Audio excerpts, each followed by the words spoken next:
All of the meat has been packaged, loaded, and ready to take to the school. The school is located in a neighboring town called Griekwastad, known for its semi-precious stones, tiger's eye, and jasper, and is a center for stock breeding. However, more than half the population in the Northern Cape, which is the fourth richest province in South Africa, are living in poverty, which is why the work Vickers and the staff of Rockwood does is so very important to the region and the children at this school.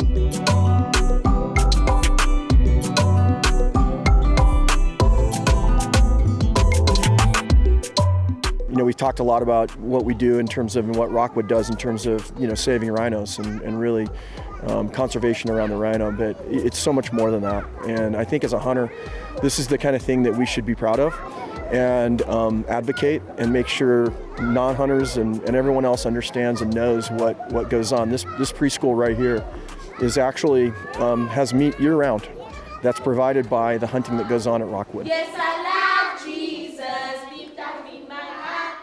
Yes, I love Jesus, deep down in my heart. Deep down, deep, deep, deep, deep down in my heart.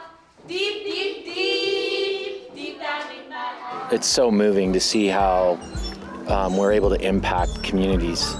It's not just about the hunting, and it's not just about the conservation regarding the rhinos. It's also about how we're able to provide something meaningful to this orphanage and these kids.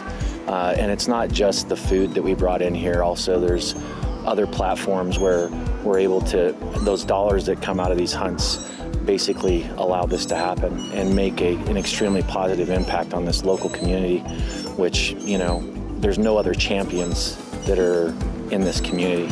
So for me, it's moving. At the end of the day, it's the highlight of the trip for me. The rhinos are cool, but having impact. And when those kids started singing about their love for Jesus, it just melted my heart. Mosquito.